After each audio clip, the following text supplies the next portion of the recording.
नमस्कार, आप देख रहे हैं नवांबे न्यूज। ज्योतिष पीठ के शंकराचार्य अविमुक्तेश्वरानंद महाराज के बयान से एक नया विवाद खड़ा हो गया है।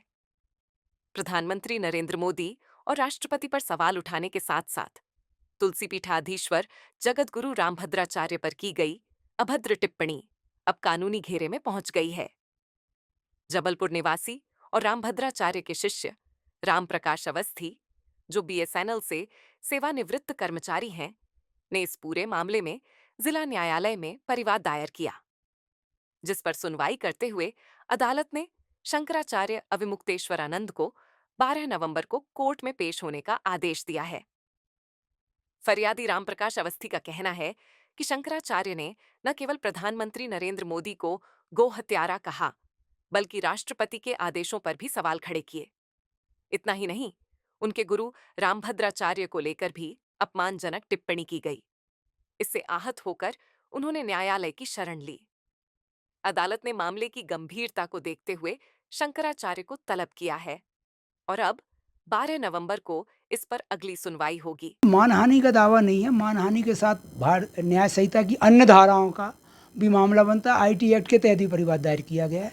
परिवाद मुख्य रूप से जगतगुरु शंकराचार्य जी अविमुक्तेश्वरानंद जी के खिलाफ दायर किया गया था कि इनने 28 अगस्त को एक इंटरव्यू के दौरान तुलसी पीठाधीश्वर जगतगुरु रामभद्राचार्य जी के खिलाफ गलत बयानी की है, झूठे बयान दिए हैं, उनको अपमानित करने के उद्देश्य से जानते बूझते हुए गलत अफवाह फैलाई हैं कि जगतगुरु रामभद्राचार्य जी ने की गवाही हाई कोर्ट में मान्य नहीं की गई है, सुप्रीम कोर्ट की में उनकी गवाही को स्वीकार नहीं किया गया है, उनकी गवाही का कहीं जिक्र नहीं है। ये पूर्णतः झूठा है, अपमानजनक है, क्योंकि माननीय उच्च न्यायालय और माननीय सर्वोच्च न्यायालय में 4-4 पेजों में जगतगुरु रामभद्राचार्य की गवाही का उल्लेख किया गया है, जिसमें स्पष्ट उल्लेख किया गया है कि जगतगुरु रामभद्राचार्य ने गवाह क्रमांक 14 के रूप में उपस्थित होते हुए वैष्णव खंड का जो है आनंद कांड का उद्धरण दिया है, रामचरितमानस का दिया है, वाल्मीकि रामायण का दिया है, अथर्ववेद का दिया है, स्कंद पुराण का उद्धरण देते हुए अपनी साक्ष्य प्रस्तुत की थी, और जिसको सुप्रीम कोर्ट ने और हाई कोर्ट के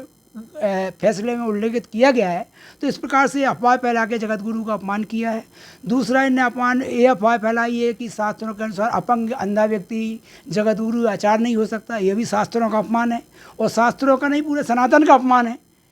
ये कोई धर्म केंद्र नहीं कह सकता कि अपंग व्यक्ति आचार्य है, योग्यता धारण नहीं कर सकता है।